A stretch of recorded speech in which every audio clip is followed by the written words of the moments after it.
família, o Vale Esportes está aqui na Toca da Raposa 2 e hoje eu vim conversar com uma pessoa super importante para o futebol feminino, que é a Bárbara. Ela é coordenadora do futebol feminino do Cruzeiro. Ela já está na linha de frente há muito tempo. E, Bárbara, eu queria que você falasse para a gente como que a sua história com o futebol, como que tudo começou? Cara, eu costumo falar que começou na barriga da minha mãe, né? Eu sou de um bairro periférico aqui em Belo Horizonte e é natural ainda que as famílias encontrem como lazer as beiras de campo, né? Campo de futebol, amador, campo de terra. Então eu comecei muito nova a frequentar alguns campos amadores, porque minha família tinha uma equipe. Eu acho que surgiu daí essa admiração pelo futebol. Com 12 anos eu comecei a jogar, fui até os 28. Quando cheguei aos 28 eu falei, poxa, eu acho que não dá mais. Já não aguentava, a mente queria, mas o corpo já não respondia. Foi então que no futebol amador eu comecei a fazer gestão, foi na equipe do Santa Cruz. Foi por um ano e na temporada seguinte eu já fui para o América. Permaneci lá por cerca de 4 anos e aqui no Cruzeiro também vou alcançar em março a marca de 5 anos. E, Bárbara, como você falou, já tem tempo que você vive essa história com futebol. Então, diferente das meninas que estão hoje vivendo uma fase mais tranquila, você pegou uma fase difícil.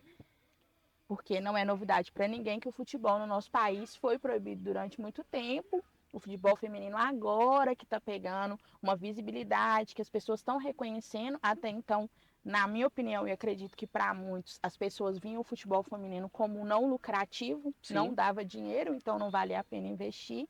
E como que é isso para você? Bom, então assim, só para ficar muito claro para quem vai nos ouvir, porque eu não sei se tem alcance, mas o futebol feminino foi proibido no Brasil de 1941, com ali a ditadura militar, e só cessou essa proibição em 79. Então, se a gente for falar, quem nasceu em 79 aí tá jovem, né? Então, o futebol, de uma maneira não proibitiva, nasce em 79. Mas a nível de investimento, de fato, nasce em 2019, né? Quando há uma regulamentação, uma determinação que inicia uma orientação da FIFA e desce em cadeia para que as confederações tivessem a obrigatoriedade de, aos seus filiados também dar a obrigação de ter o futebol feminino. Então, em 2019 começa essa determinação para que os clubes que quisessem ser licenciados, e todos obviamente querem, precisava ter um investimento no futebol feminino. E aí veio uma primeira determinação para os clubes de primeira divisão, e aí certamente no avançar dos anos vai ampliar essa determinação. Então nasce de uma obrigação. A maioria dos clubes naquela oportunidade bem recente, 2019, já enxergava o futebol feminino, só enxergava o futebol feminino como despesa. Alguns poucos entendia como investimento. Hoje, posso dizer, hoje Cruzeiro SAF enxerga como investimento e não obrigatoriedade. Certamente que esse produto vai ser rentável. Ele está numa evolução de sair do déficit para ser autossustentável e alcançar aí, em algum momento, ser superavitário e gerar receita para o clube, para além também de gerar um ativo com os torcedores, que a cada temporada a gente percebe o quanto a torcida do Cruzeiro abraça a nossa equipe. E, Bárbara, para você, podemos te dizer hoje que aquela sensação de que, como você disse, né, o futebol feminino não é lucrativo, aquele machismo enraizado, aquela proibição toda, passou? Não passou. É claro que hoje a gente tem mais adeptos, né, mais pessoas comprando, apreciando o produto futebol feminino, mas a gente ainda vive uma cultura que não é só no futebol, né? A gente vê em outras estruturas, a mulher ainda tendo um espaço menor, ínfimo e sem uma possibilidade de progressão. O futebol feminino ainda não é diferente. Mas, cara, é uma ferramenta social. Eu acho que o futebol feminino ele está entregando um produto muito valioso e a entrada da mulher nesse mercado, no futebol feminino, vai potencializar outras mulheres em outros campos. A gente ainda vive preconceito. Eu não gosto muito de comparar, sabe? Eu acho que qualquer comparação ela é tola. Muito me questionam, mas poxa, quanto que um atleta do futebol feminino ganha? Tal jogador ganha, sei lá, 100 vezes mais, 200 vezes mais. Eu peço muita cautela, porque o nosso produto ele começou a ser trabalhado de maneira profissional em 2019. Esse produto ainda vai ser muito valioso. Eu gosto muito de dar o exemplo do vôlei, que mesmo tendo muito tempo aí já de investimento, ainda se paga mais o vôlei masculino do que o vôlei feminino. Isso quer dizer da cultura. Mas o vôlei puxou uma corda que o futebol feminino está vindo aí com mais força, porque é a paixão do brasileiro. E certamente a gente vai tentar aproximar muito, mas quando o nosso produto também valer muito. Hoje o futebol masculino é uma prática centenária, teve muito investimento, muitos profissionais envolvidos, fez com que essa máquina, essa indústria chegasse nesse valor que é. O futebol feminino é um neném engatinhando ainda, eu costumo dizer. Certamente a gente vai chegar lá e talvez nesse momento vai haver uma comparação em que o futebol masculino vai estar para trás nas suas práticas, porque é um futebol muito viciado de práticas ruins. O futebol feminino já vem com uma tendência diferente, profissionais mais preparados. Então, certamente, o futebol masculino em algum momento vai olhar para o feminino e vai falar assim, pô, vamos ser igual, certamente. Como você disse em outros campos, eu falo por mim, que sou jornalista, eu escolhi a profissão pela paixão, né, por futebol, assim, vivi experiências ruins, cheguei a pensar em desistir, falei, não quero isso para minha vida, vou focar em outra coisa, mas graças a Deus, eu acho que Deus sabe de todas as coisas, acho não, eu tenho certeza, Deus sabe de todas as coisas, hoje estou aqui, né, e foi como eu conversei até com o assessor, o futebol feminino tem disso, de abrir portas, e quando você abre para a mulher, é diferente, a gente sente a facilidade da gente entrar, a gente é acolhida, né? Eu vejo isso, né, nessa Copa do Mundo, tantas mulheres, tantas jornalistas, uma equipe gigantesca, só mulher tá lá fazendo a cobertura. Então, assim, eu acho que não vencemos tudo. Não. Longe disso, mas eu acredito que já avançamos muito. E muito disso de outras mulheres em diversas profissões, né? Mas eu queria saber também, Bárbara, o Cruzeiro passou por muita dificuldade nos últimos anos. Depois daquela notícia do Fantástico, o mundo desabou. Para quem era cruzeirense, exatamente isso. para quem era cruzeirense, né, para os profissionais. Eu falo porque foi tudo explícito, não ficou nada escondido. Sim. Como que foi para você que estava ali na linha de frente, você tinha pessoas atrás de você pensando assim, eu tenho certeza que você pensou, aquelas pessoas precisam de mim, eu preciso fazer alguma coisa. Cara, para mim tem um significado muito grande isso que aconteceu com o Cruzeiro em 2019, porque eu cheguei aqui em fevereiro. A reportagem foi em abril. A crise se instalou após a reportagem, mas piorou quando sacramentou a queda do Cruzeiro, né, que foi no final do ano. A única coisa que eu conseguia pensar é que eu durante 6 anos, me planejei para estar dentro do Cruzeiro. Quando eu comecei lá na equipe amadora, eu vislumbrava trabalhar aqui no Cruzeiro. Então, naquele meu primeiro ano, eu já encontrei muitos desafios enormes. Coisa que talvez ninguém pudesse imaginar que o Cruzeiro se encontraria naquele momento. Eu busquei força ali. Cara, eu lutei muito para estar aqui. Se você pensar que eu comecei a jogar futebol aos 12, tem mais. Mas o olhar para a gestão tinha 6 anos. E isso me deu força. Mas eu gosto muito de falar também que eu encontrei pessoas que foram um alicerce muito forte para que eu pudesse bater em cada porta que eu tive que bater e falar assim, cara, não esquece do feminino. A gente precisa de investimento. E naquele momento eu tive tomar uma decisão muito dura, porque a gente monta a equipe profissional, essa equipe profissional na segunda divisão sobe para a primeira divisão, logo é finalista, né? Enfrenta o São Paulo, perde para o São Paulo, mas já tinha a vaga garantida para o acesso. E a gente forma 2 categorias de base, sub-18 e sub-16. Nós disputamos o Campeonato Brasileiro de base nas 2 categorias naquele ano. E chega no final do ano, olha, se eu já tinha pouco recurso, o que se falava nos corredores é que ia cortar mais. E eu só pedi, mantenha o mesmo orçamento. Agora eu estou na primeira divisão, precisava ter um olhar. Cara, se eu bato na primeira divisão e esse time cai, vai ser um retrocesso, um dano, talvez, que ali naquele momento eu não conseguia mensurar. Então eu falei assim, olha, eu vou ter que não ter a base nos próximos anos, para que esse pouco investimento que era direcionado para a base, eu trouxesse para a equipe profissional, para pelo menos não passar, eu vou dizer assim, vexame na primeira divisão. Era o primeiro ano do Cruzeiro na primeira divisão, com um campeonato muito difícil. Naquela oportunidade tinham 8 ou 9 equipes paulistas, a gente sabe o quanto o futebol de São Paulo é forte, muito competitivo. E o meu medo era tinha pessoas aqui no Cruzeiro que enxergavam o futebol feminino como despesa, como prejuízo, sem retorno nenhum. E eu assim, cara, eu subi para a primeira divisão e eles ainda enxergam isso. Se cair, caramba, vai ser um desastre, aí é mais uma porta que vai fechar o futebol feminino. Então, eu encontrei força, porque eu queria estar aqui no Cruzeiro, e meu maior dilema foi fazer com que a equipe permanecesse na primeira divisão, mesmo naquele caos. O 2020 ainda não foi tão terrível quanto o 21. O 21 teve situações de 3 meses de atraso de salário. E o refresco só veio em dezembro. Se eu não me engano, ali bem perto do Réveillon ou do Natal. Eu tenho dúvida se era Natal ou Réveillon que o Cruzeiro seria comprado pelo Ronaldo. A gente não entendia muito bem como que ia funcionar tudo, mas a certeza eu tinha, cara. Pior que tá, Não vai- impossível. Não vai Mas aí ficar. uma grata surpresa que o cenário hoje do Cruzeiro, eu acho que para todos, colaboradores assim, de cortador de grama, treinador da equipe principal masculina, eles vivem hoje um clube muito estruturado, um clube que valoriza muito seu colaborador, que sabe exatamente onde está, sabe que armas tem para lutar e onde quer chegar a curto, médio e longo prazo. E participar de um projeto assim tão inteligente, porque tem pessoas muito excelentes envolvidas, como hoje é o Cruzeiro, é um prazer imenso. E aí eu olho para trás e falo, tudo, cada choro valeu muito a pena. Eu ia entrar nesse assunto, Ronaldo. Eu, particularmente, sou fã demais, né?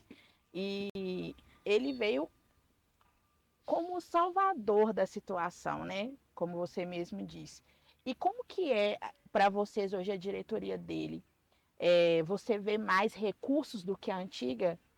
Você vê mais oportunidades? Você vê eles investindo mais, com mais prazer de fazer acontecer o futebol feminino do Cruzeiro hoje? A nível de investimento, eu vou falar especificamente do futebol feminino. O investimento mais que dobrou.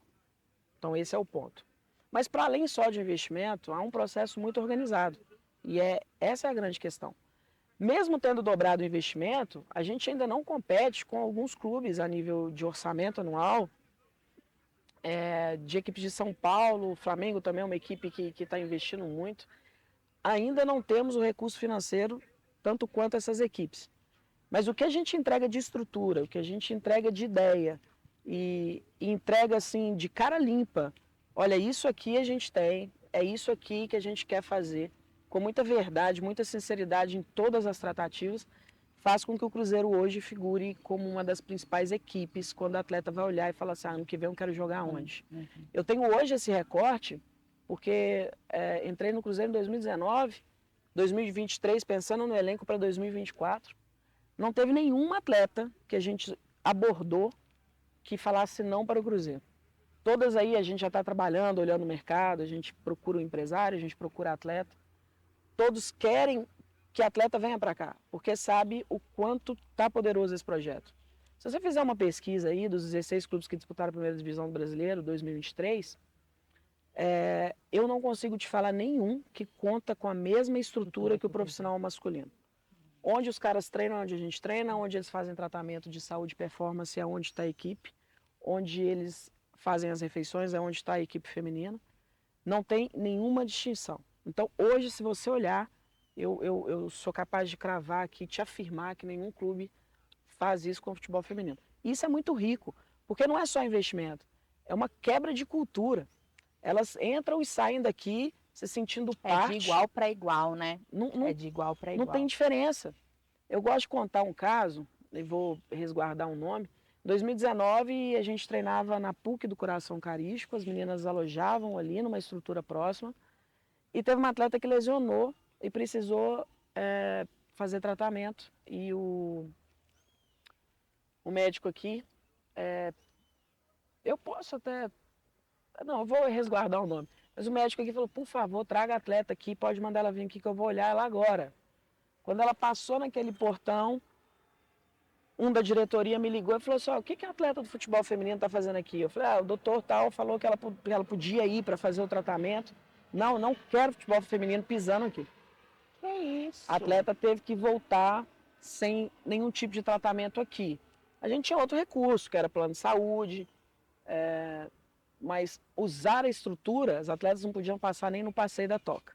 Então é absurda a diferença, não tem como não elogiar o Ronaldo e toda a equipe que ele montou, porque é realmente uma quebra de cultura, não existe nenhuma distinção aqui.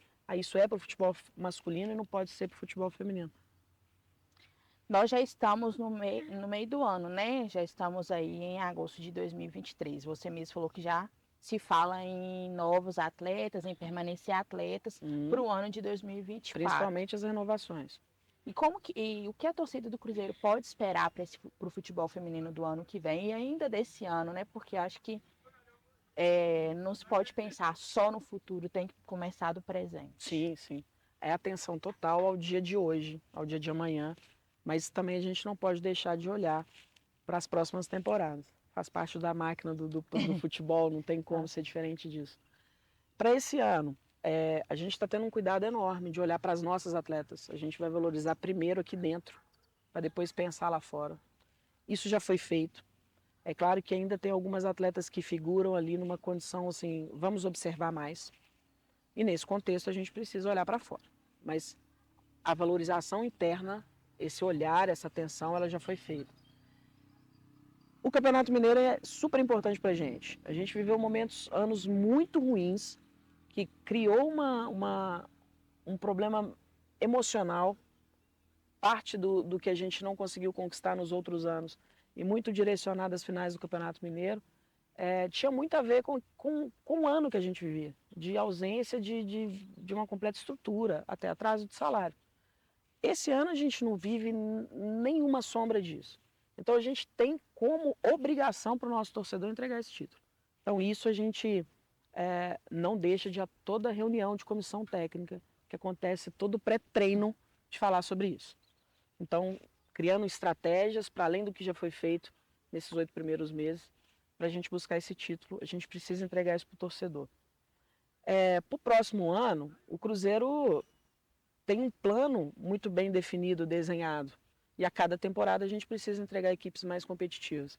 Então, se a gente tinha como meta classificar para as oitavas do Brasileiro em 2023, e alcançamos essa meta, o próximo ano já é classificar para uma semi. E a gente vai trabalhar sempre buscando isso. E nunca esquecendo o Campeonato Mineiro, que a gente sabe que é muito importante para o nosso torcedor também. Com certeza. Bárbara, eu queria saber de você, assim, você como, né, tá na linha de frente, repito, há muito tempo aqui no Cruzeiro, no futebol, hoje, vamos falar assim de Copa do Mundo Feminina, que a gente está nesse clima de Copa do Mundo, infelizmente a nossa seleção não passou. Eu acho que a Pia fez escolhas ruins, particularmente opinião de torcedora. Acho que ela fez escolhas ruins e o Brasil acabou caindo ali contra a Jamaica. Mas a Duda estava lá e a Duda esteve aqui, ela chegou a entrar, quase fez um gol, né? Todo mundo ficou ali na torcida. Talvez se ela tivesse feito o gol, a história teria sido diferente ou não. Sim. Mas como que é para você ver a seleção assim cair numa situação dessa e ver a Marta aposentando, que é uma referência para, acho que para todas nós mulheres, né, não só no futebol, mas para nós mulheres mesmo, uma mulher que quebrou barreiras para N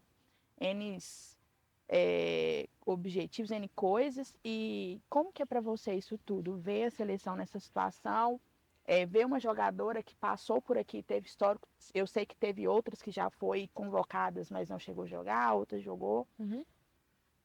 Olha, primeiro vou olhar para a seleção brasileira, e aí é opinião muito minha, né? E é uma opinião distante, porque... É uma pergunta mais íntima, assim. A gente sabe que o dia a dia aqui te faz tomar decisões que o externo não consegue compreender, só quem está aqui dentro.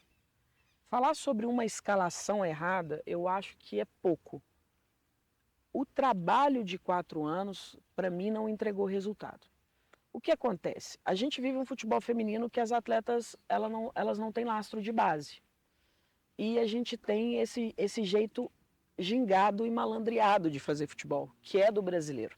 Então você traz uma referência de uma atleta, de uma profissional que tem um olhar de Europa, de futebol europeu, e dá carta branca para que ela use o que ela pensa de futebol, metodologia, dentro de um grupo que nem teve lastro de base.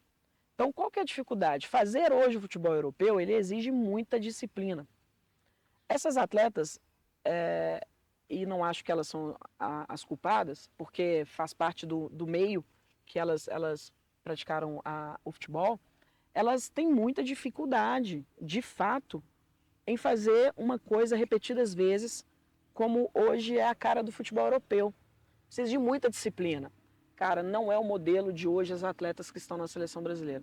Então, o que eu penso que aconteceu foi, desde da primeira convocação até a última para a Copa do Mundo, a Pia trabalhou fiel àquilo que ela pensa, e tudo bem, mas ela tinha que fazer uma leitura de contexto. Essas atletas aqui não estão preparadas para esse tipo de jogo.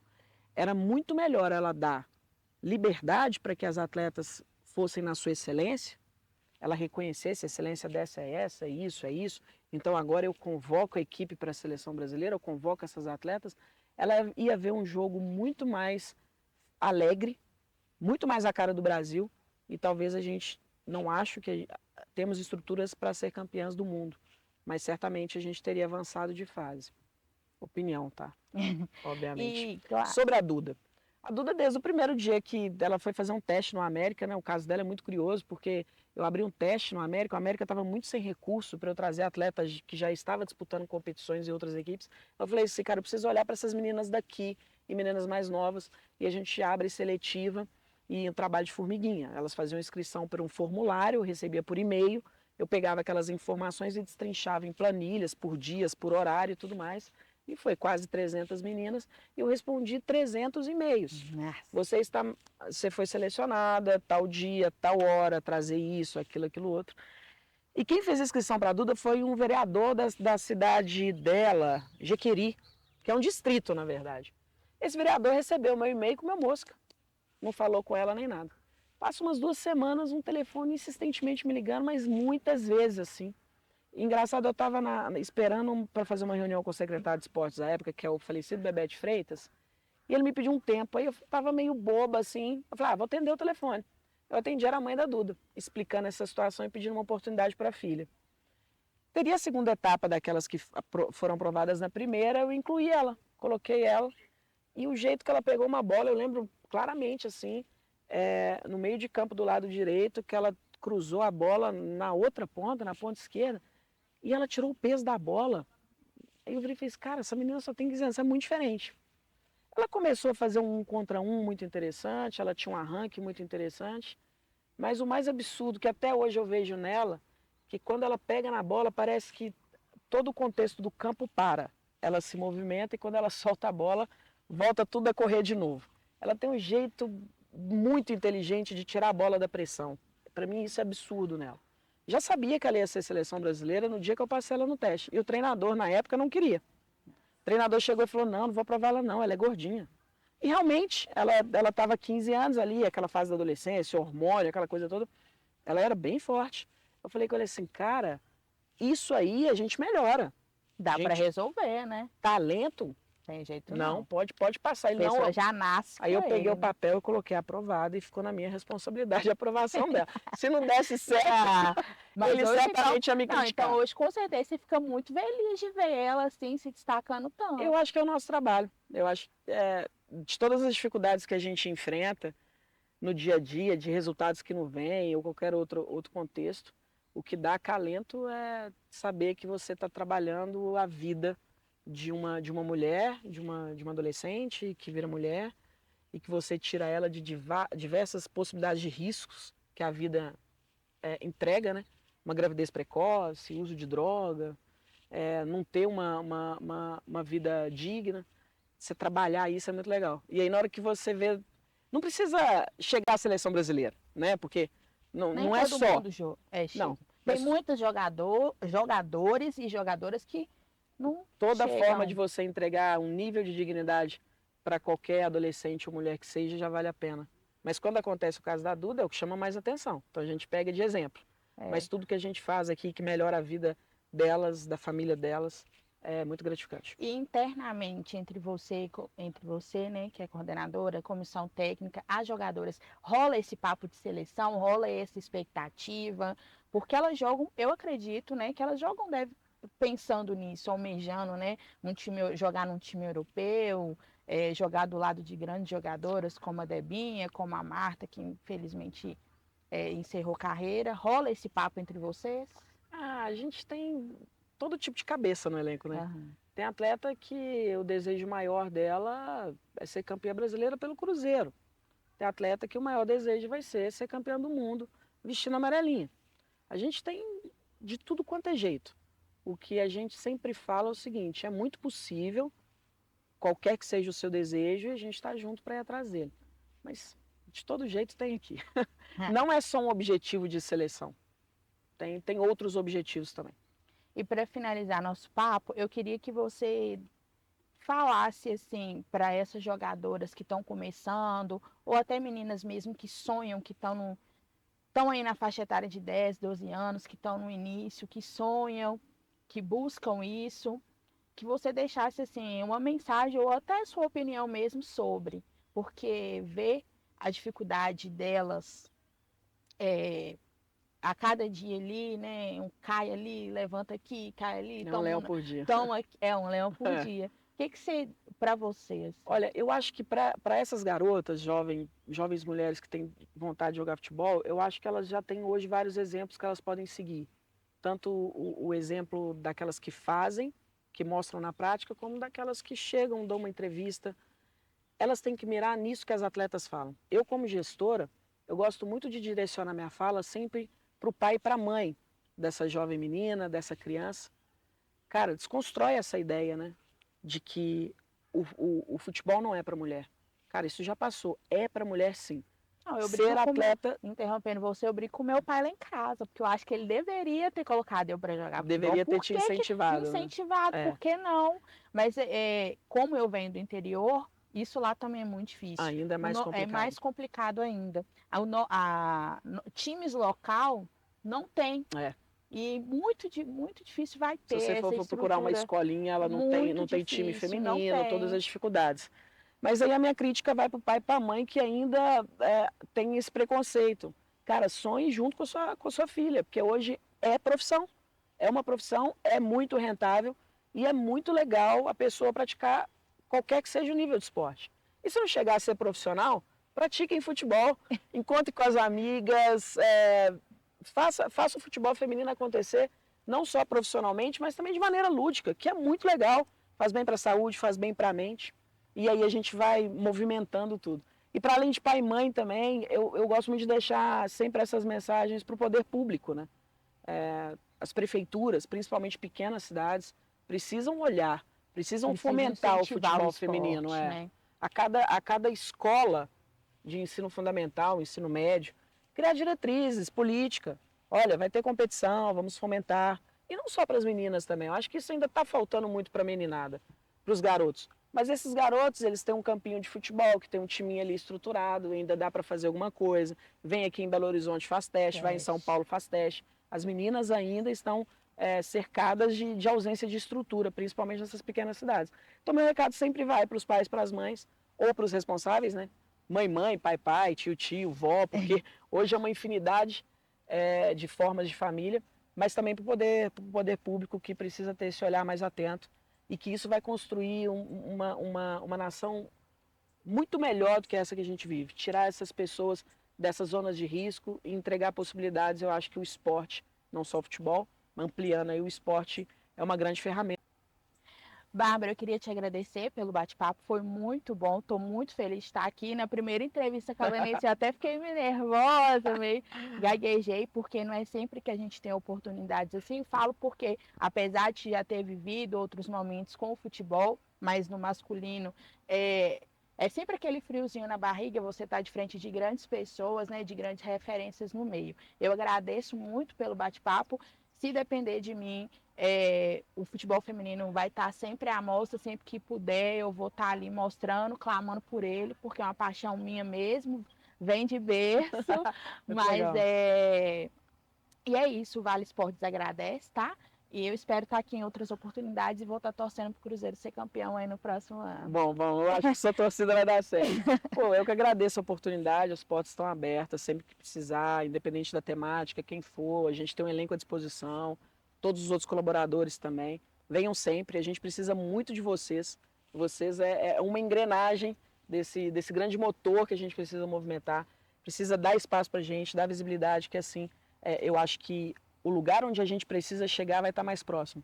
Então, na verdade, fica aqui o agradecimento da Bárbara enquanto pessoa, do Cruzeiro enquanto clube, e venham sempre. Muito obrigada. Valeu. Show!